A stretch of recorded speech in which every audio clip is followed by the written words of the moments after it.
stadiums are the landmarks on the landscape of professional football. They are graveyards for some teams, fortresses for others. They appear forbidding and fraught with peril for teams on the road through a season. Robert Louis Stevenson once said that it is better to travel in hope than to arrive. Teams arrive in different fashion. Losers arrive storm-tossed. Winners arrive star-kissed. For the best teams, arrival marks the beginning rather than the end, for they realize that there is only one thing to be in the NFL, and that is champion of it. Most teams' claim to number one lasts only a game. For others, possibly a season. However, the greatest teams survive the test of time and possess special qualities. One embodied the essence of the word team. Another displayed true grit that made them America's team. One reached out and touched perfection. Another endured for all reasons and all seasons.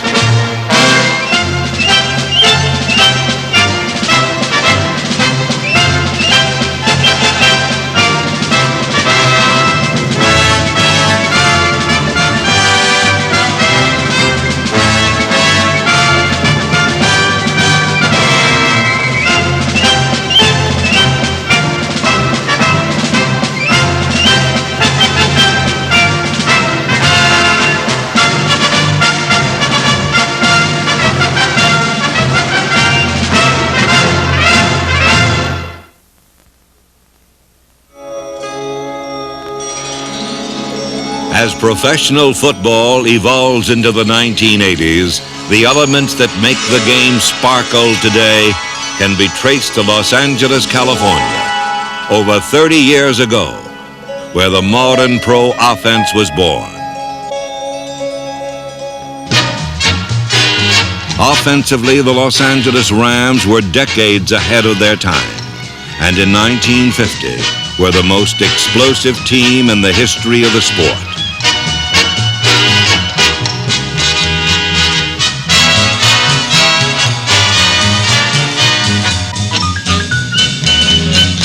With quarterbacks Bob Waterfield and Norm Van Brocklin throwing to a bounty of all-pro receivers, the Rams presented a carnival of big plays, a merry-go-round offense with a simple philosophy.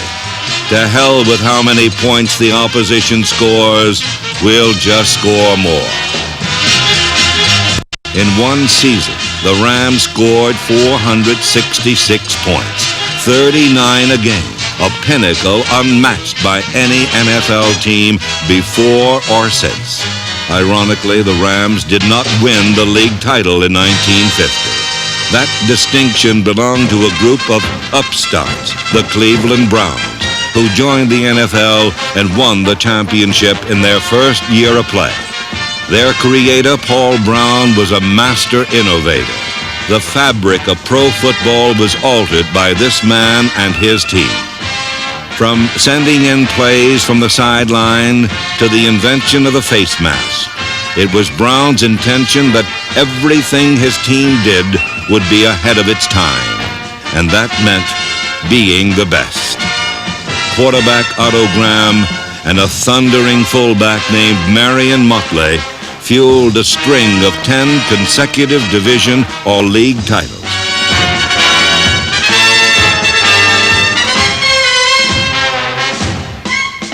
The Browns dominated much of the 1950s, then gave way to a team that had been losing as much as the Browns had won. A small town in Wisconsin was turned into the capital of football excellence by the Green Bay Packers. While there was talk of new formations, momentum, and mystique, the Packers went back to basics and proved the game was still one of blocking and tackling. They were a mix of old men reborn and golden boys with promise, blended by Vince Lombardi, who demanded total dedication from his team and got it.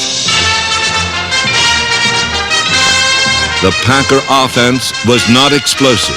Rather, it was a power game, not built on deception, but on precise, devastating execution of a handful of plays.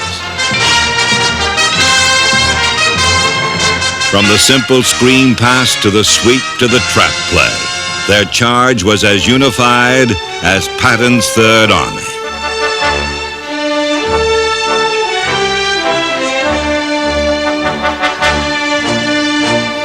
The Packers preferred the feel of a power sweep to the arc of a long pass, but Green Bay pass plays were carried through with the same lean and lethal style.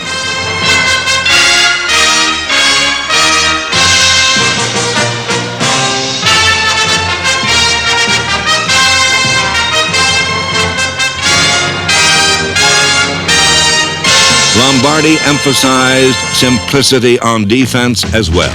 It was a basic one-on-one, me against you approach. There were old-fashioned virtues stamped all over Packer teams: hard work, second effort, loyalty, and love. In 7 years, those virtues carried the Packers to 5 NFL championships and wins in the first 2 Super Bowls. The Packer experience was unique, extolled by Jerry Kramer, number 64. Be all you can be. We were everything we could possibly be. We gave everything we had. We didn't save anything. There weren't any tomorrows for us. It was a great personal pride, a great emotional feeling. You never are sure whether winning breeds that warmth or that warmth breeds winning, but you never have one without the other. The roots of the Packers' psyche were exposed to the limit in the 1967 championship game, in a survival test that called for guts and desire. The Packers marched a final 67 yards to doomsday's doorstep. Bart Starr coming over to check with Coach Vince Lombardi. 20 seconds remaining in this football game. The Packers inches away from something that has never before happened in pro football history. A 3rd straight NFL championship. The Packers come out of the huddle. As the twilight deepened and the cold intensified, the Packers were down to one final play. Starr begins the count. Takes the snap. He's got the quarterback thinking he's into a touchdown. The Packers are out in front. And the Green Bay Packers are going to be NFL champions for the 3rd straight year. Had the Packers won the game easily, they would have been remembered as the team of the 60s. But winning the way they did, they became a team for the ages.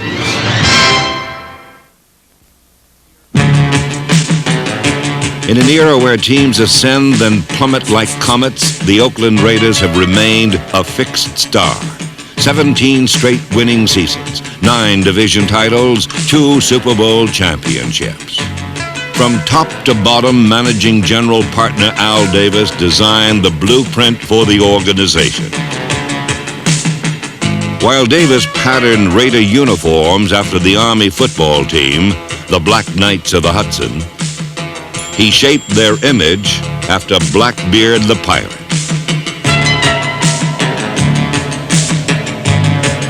Their players were cut from a different cloth, renegades with faces only a mother could love.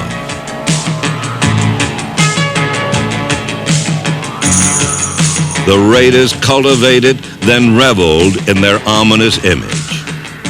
We were the black colors, the skull and the crossbones, and we didn't represent everything that was good. So we probably led the league in boos, B-O-O, boo, because everywhere we'd go, we'd go on the road, and but it was a means of acceptance. I mean, the worst thing for your football team to go out on the field would be to complete silence. It's like there's no one there, and we kind of did encourage that, and the players kind of like, that, everyone's against us, we have to band together.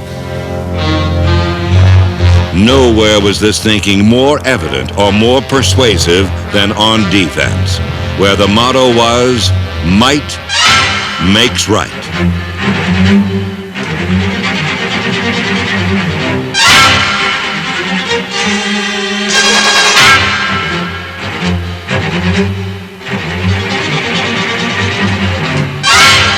The mauling, brawling Raider defense has traditionally been one of the most intimidating, most penalized, and most effective units in the game. When the Raiders sense fear, anxiety, or weakness, they go for the throat.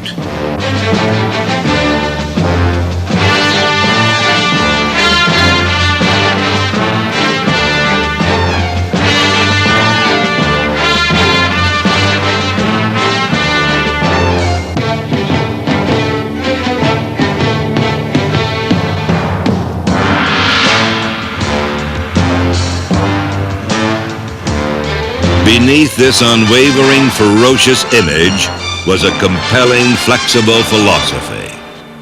This is a goal-oriented organization, and our goal is to win, to be on top, to maintain our level of excellence, so that everything we do has singleness of purpose. If it's going to interfere with our winning, we're going to make a change, so that we're not slaves to routine. Al Davis has a saying that I think a lot of us have picked up. We don't say never. We don't say always. To us, it's much more important to be right at the moment than it is to be consistent.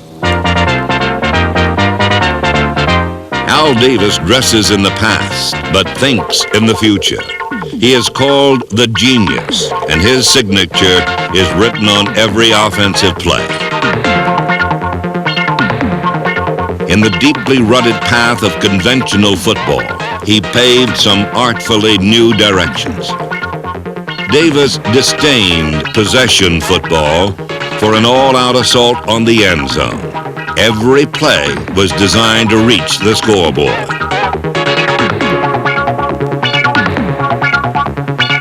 The idea was to keep the defense off balance by always pushing forward, hurrying the ball downfield.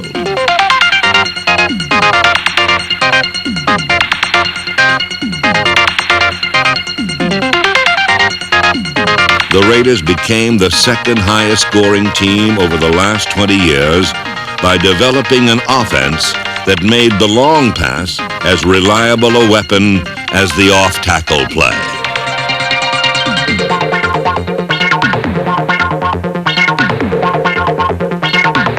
Like a New York Yankee emblazoned in pinstripes, the wearer of silver and black was a special person.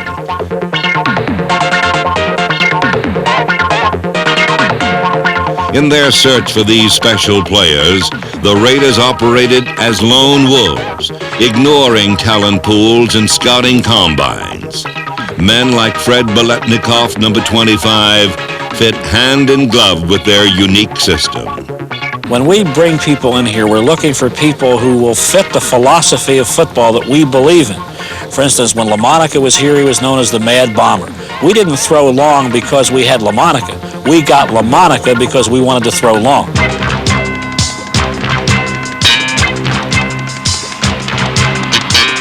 While most teams employed the bomb only as a desperate measure, the Raiders used it as a matter of routine. They were the first team to extensively and effectively utilize setbacks to complement receivers in long-distance patterns.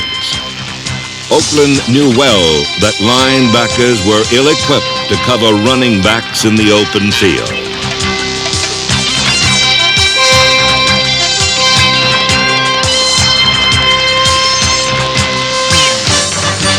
The position of tight end, once the province of lumbering linemen, was streamlined by the Raiders into one of grace and speed.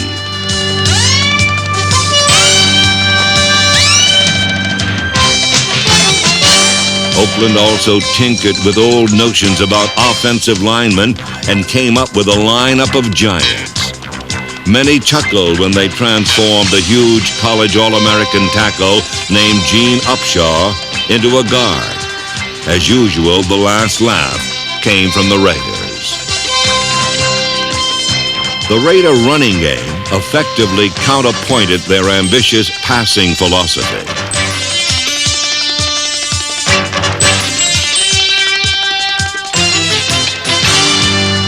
Here a succession of rough and tumble backs, beginning with number 44, Marv Hubbard, proved not to be trifled with. No fancy feints and jabs here, just heavyweight right hands under the heart.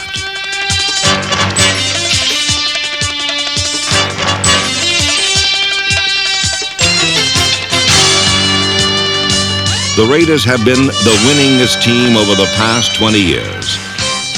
Testament that their body of football philosophy remains effectively alive.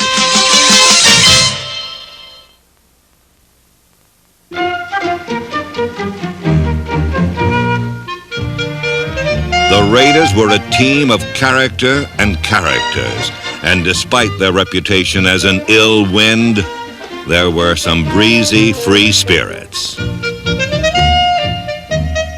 Even Jaunty John Matten, who won 100 games in 10 years, used some bizarre methods. Now, I used to say something before a game, every game before we'd go out, and sometimes even at halftime before we go out, and I had no idea what it meant, but I heard it someplace, and it sounded like a pretty good idea. The last thing I'd say was, don't worry about the horse being blind, just load the wagon. Then let's go. I have no idea what it meant, but you know, some guys kind of got excited when I said it. Oakland trails 20-14. 10 seconds left. The crowd takes up a chant of defense. Robisky and Banaszak are the backs. Slot right, Branch inside. Bradshaw, Stabler back. Here comes the rush. He sidesteps. Can he throw? He can't. The ball flipped forward is loose. A wild scramble. 2 seconds on the clock. Casper grabbing the ball. It is ruled a fumble. Casper is recovered in the end zone. The Oakland Raiders have scored on the most zany, unbelievable, absolutely impossible dream of a play. The play was aptly called the Holy Roller, another chapter in Raider folklore. They were the unquestioned kings of the improbable, impossible victory. Fantastic finishes and storybook endings lent almost a mythic quality to the team. It's not real. 52,000 people minus a few lonely Raider fans are stunned. A man would be a fool to ever try and write a drama and make you believe it. This one will be relived forever. That's one thing that we'd always taken great pride in, that when we were behind and we had to move the ball and we had to get something done, that we'd do it. When you get in a pressure situation, there's no one that you'd rather have involved in that play than Kenny Stabler. He has the uncanny knack of putting a ball between people and between hands and just being able to slip things in there from all different angles, and that's exactly what he did.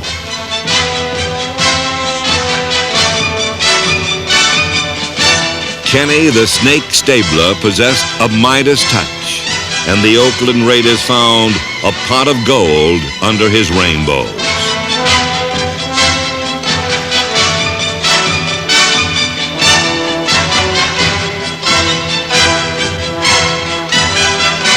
The greatness of Stabler was not measured by statistics, though they were impressive. It was gauged by his heroics in the clutch. Nowhere was this trait more evident than on December 21st, 1974, when a playoff victory appeared certain for Don Shula's Dolphins.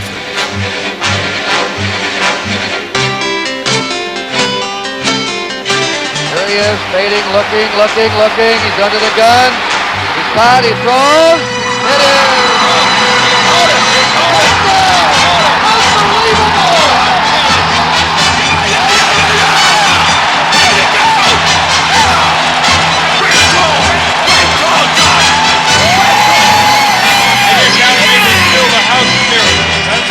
You'll never see a better game than this one,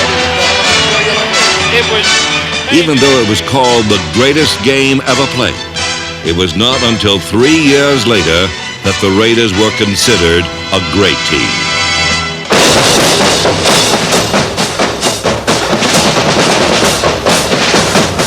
From the Rose Bowl Stadium in Pasadena, California, it is Super Bowl 11. This is Bill King with a welcome.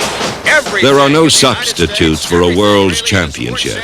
The only thing the Raiders had never won. Here in the canyon at Arroyo Seco. This was their albatross, the blot on their spotless record. But even this flew away and was erased dramatically in Super Bowl 11 against the Minnesota Vikings. The Raiders closing in on the Super Bowl championship. Francis back to pass. Throw the sideliner. Picked off. It's going to be a touchdown. Willie Brown. 45-40, 35-30, 25-20. Old man Willie. He's going all the way.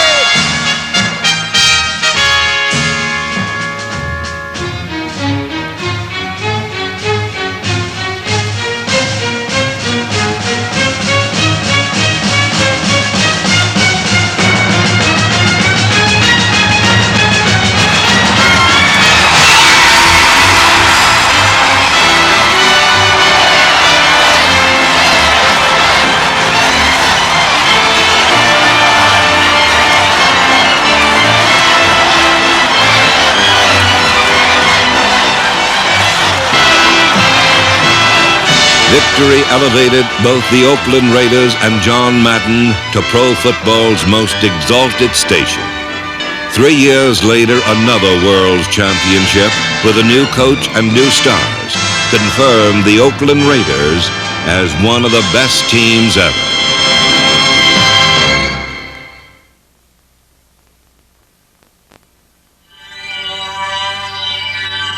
Burning bright beneath the North Texas sky, in the heart of the Lone Star State, is a galaxy of extraordinary football players.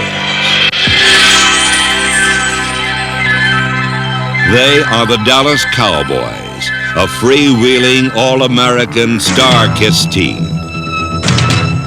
Motivated and disciplined by the genius of a coach named Landry. The Cowboys are pro football's glamour team. Dynamic, progressive, and spectacular.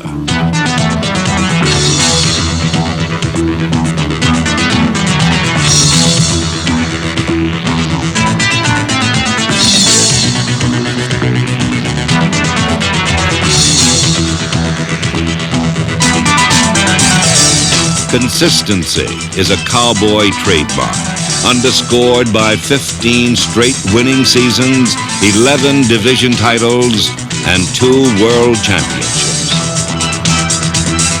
Their success is forged by a belief in acquiring outstanding natural athletes, then molding them in the Cowboy system.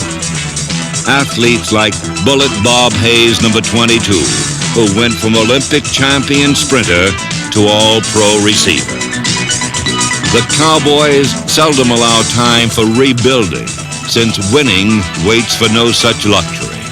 Time and time again, the Cowboys retool on the move, replacing one part of their smoothly running machine with another. In 1972, the Cowboys won their first Super Bowl. 6 years later, pro football's premier team won their second in glorious style.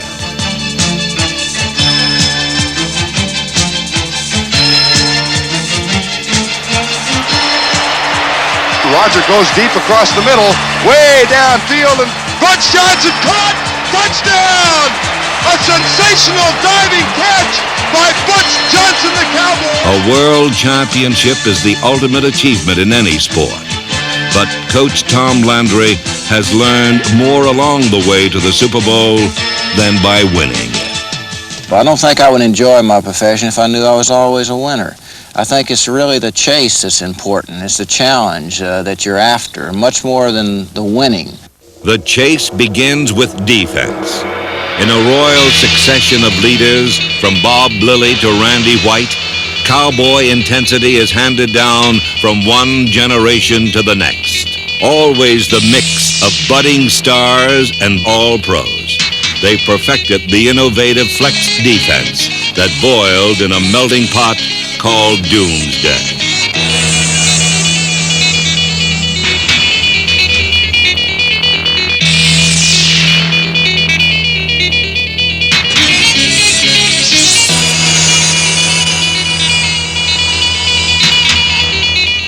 In like manner, the Cowboy offense is intricately designed. It looks like confusion to anybody who doesn't know much about the game, because it looks like it's just 11 men attacking each other at one time. But as you learn the game, it becomes very scientific, especially in professional football, and becomes very intriguing and exciting.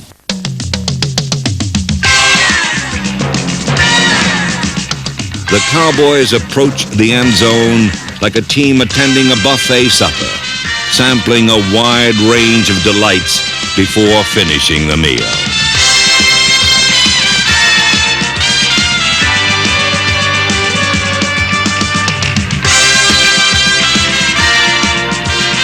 Other Cowboy innovations include reviving the shotgun offense, not used in 15 years. Sometimes you have to reach back to stay a step ahead.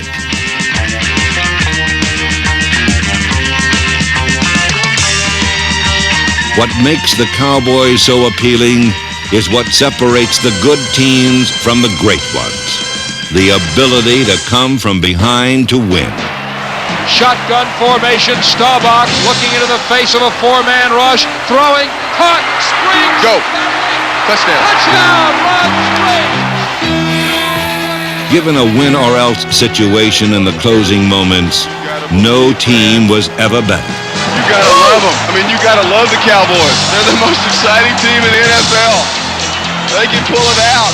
42 seconds left in the game. Redskins lead by 6. This is a killer. Second down and 8. From the 8-yard line. No shotgun this time. Staubach throwing in the end zone. Cody Hill! Touchdown! Cody Hill! Oh, the stadium goes wild. The Cowboys have won the East. The Cowboys have come from behind twice. Unbelievable. The Cowboys' comeback charisma was embodied in Roger Staubach. When he bid his grand farewell to the game, there were doubts that his magic could be replaced.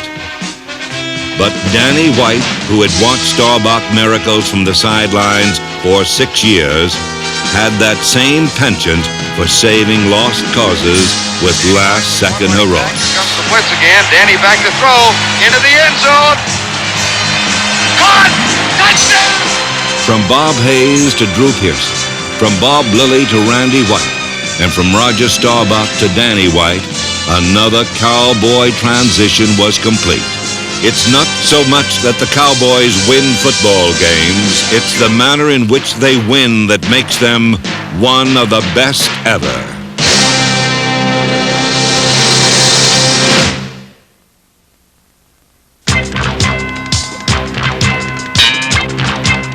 In 1972, the Miami Dolphins became the first and only team in NFL history to go through an entire season unbeaten. The strength of Don Shula's team was in its balance rather than its brilliance, though there were performers of superstar quality on the roster.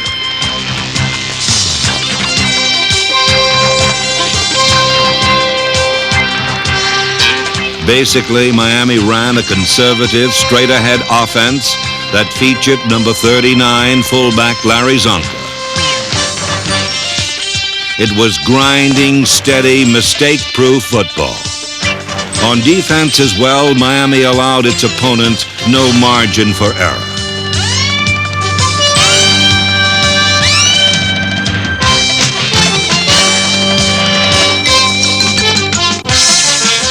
Before the coming of Don Shula, the Dolphins' biggest name was Flipper, who frolicked in a tank in the east end zone of the half-empty Orange Bowl.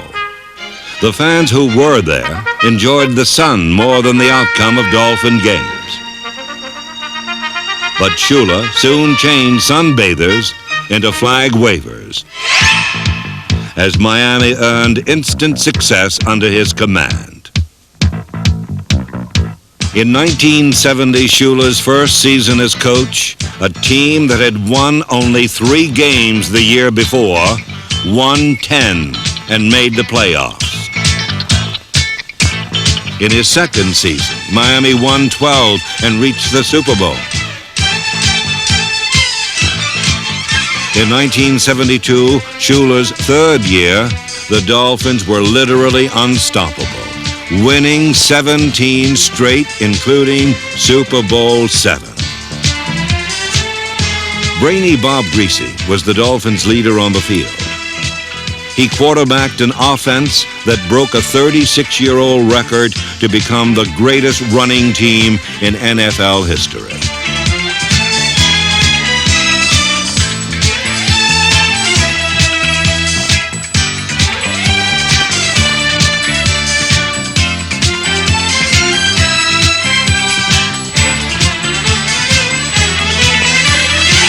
Behind an offensive line that was simply awesome, Miami became the first to have 2,000-yard runners on the same squad.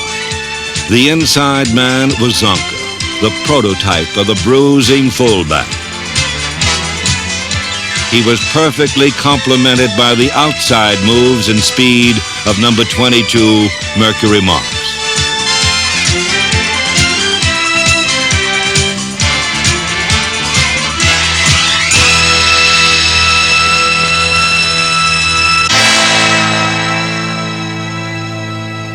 An irony of this perfect season was that Bob Greasy was lost in the 5th game with a broken leg. But ageless veteran Earl Morrow replaced him, and in one of the great relief roles in sports history, the offense never missed a beat.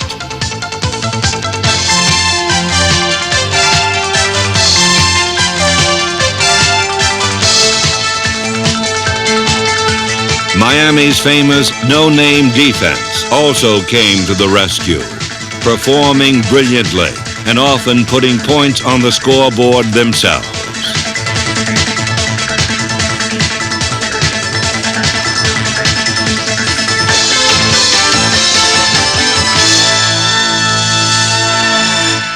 In Super Bowl 7, only the Washington Redskins stood between Miami and football immortality.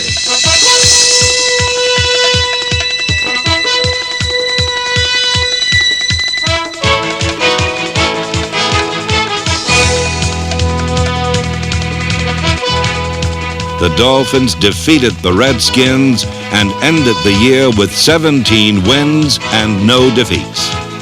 For one season, no team was ever better than Don Shula's 1972 Miami Dolphins.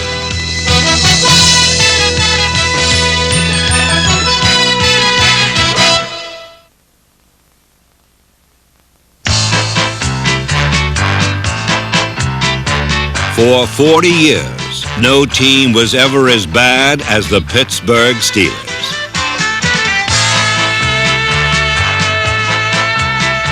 Their offense looked as if it were directed by the Marx Brothers. And on defense, they went down like paper soldiers in the wind.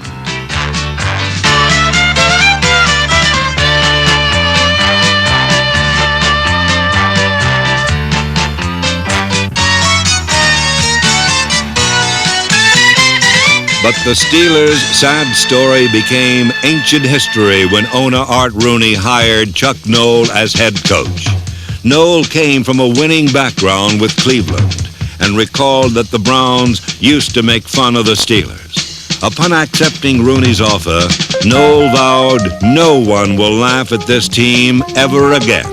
If you knew the Steelers before he got here, we had never won anything, and I think we were pretty much of a joke.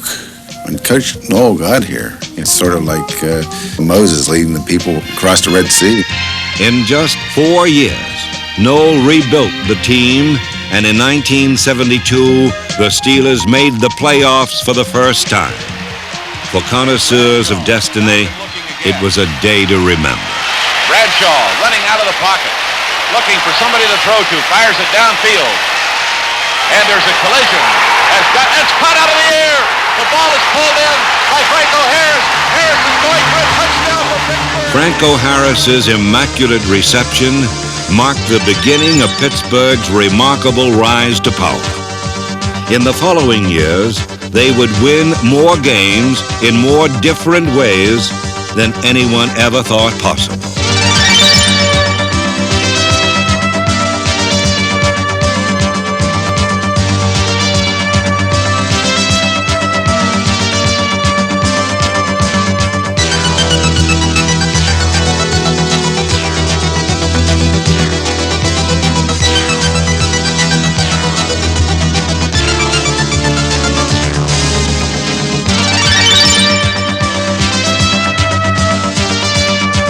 Due to superb college drafting, no team ever challenged its opponents with as many great athletes. 13 Steelers have been named All-Pro.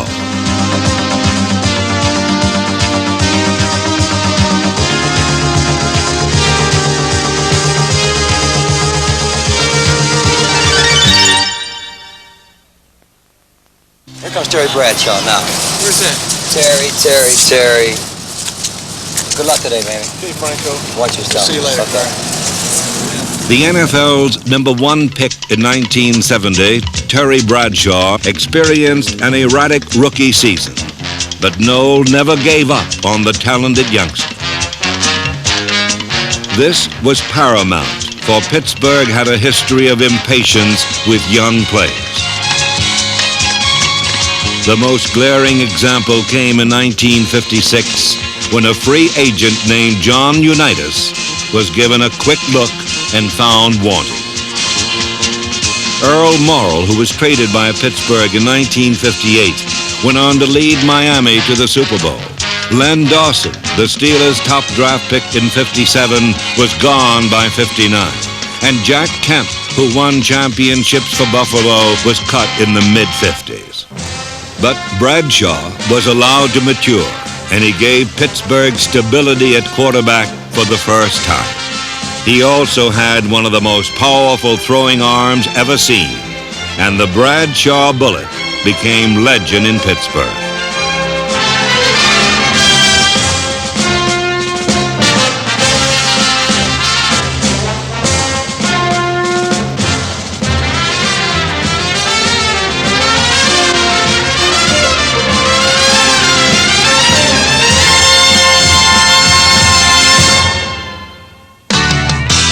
While Bradshaw was brilliant, the power gear of Pittsburgh's attack was the ground game. That meant number 32, Franco Harris, Pittsburgh's perennial 1,000-yard rusher and the third leading runner of all time.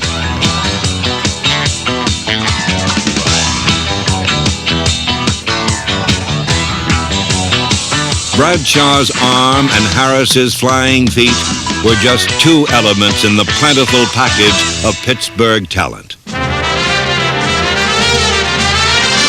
Another was the most awesome defense in the entire NFL.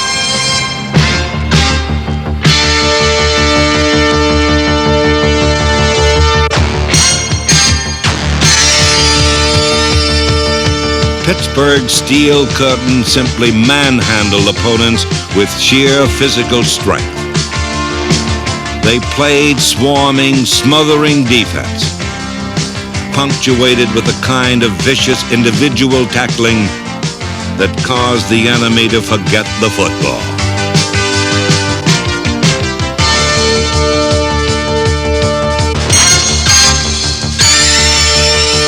No defense in football could equal Pittsburgh's invincible steel curtain.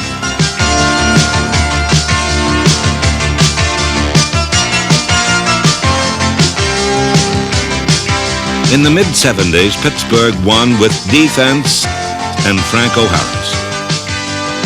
In the late 70s, their tactics changed.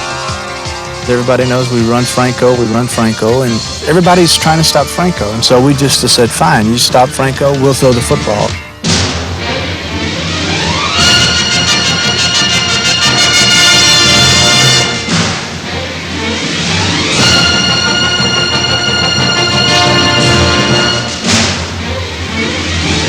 Terry Bradshaw's targets were Lynn Swan and John Stallworth, number 82. A Barnum and Bailey act in cleats, the most dangerous pair of pass catchers in the league.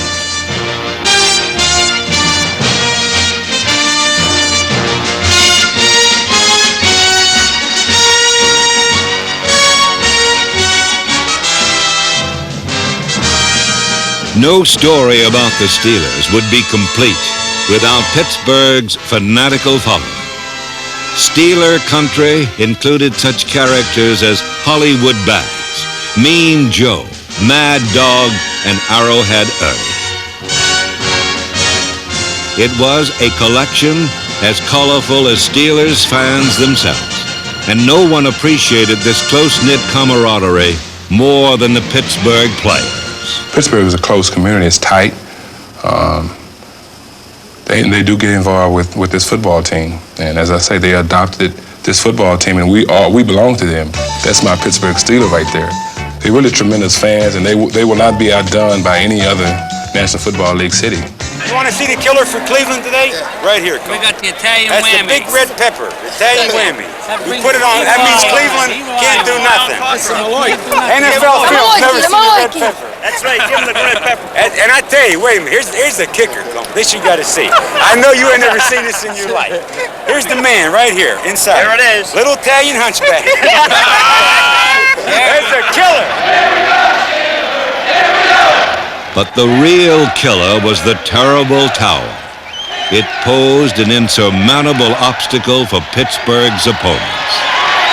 The Steelers have that terrible towel going for them. Yep, this year we've had a revival of the terrible towel. It imputes great strength to the Steelers and, if need be, poses mysterious difficulties for the enemy. You'll see thousands upon thousands of terrible towels waving out in those stands today. The terrible towel is poised to strike, and so are the Steelers. Bradshaw giving the ball to Blyer. Blyer reverses it to Swan. He gives it back to Bradshaw. Bradshaw fired for Cunningham. A Pittsburgh touchdown. How about that?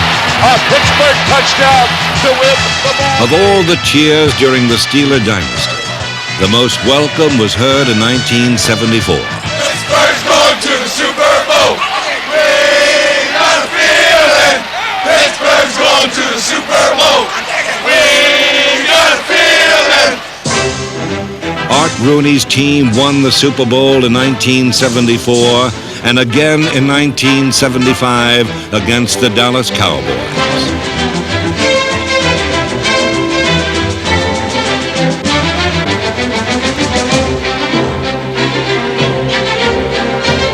Two years later, they defeated Dallas again for Super Bowl win number 3.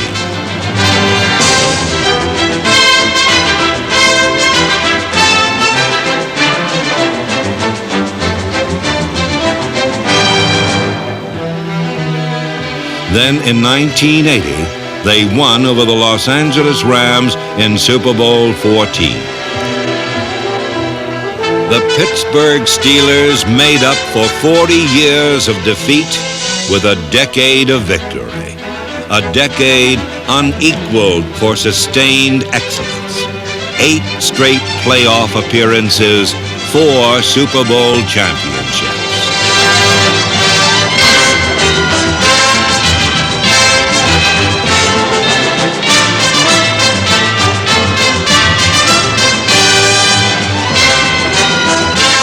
The Pittsburgh Steelers of the 1970s, the best team ever.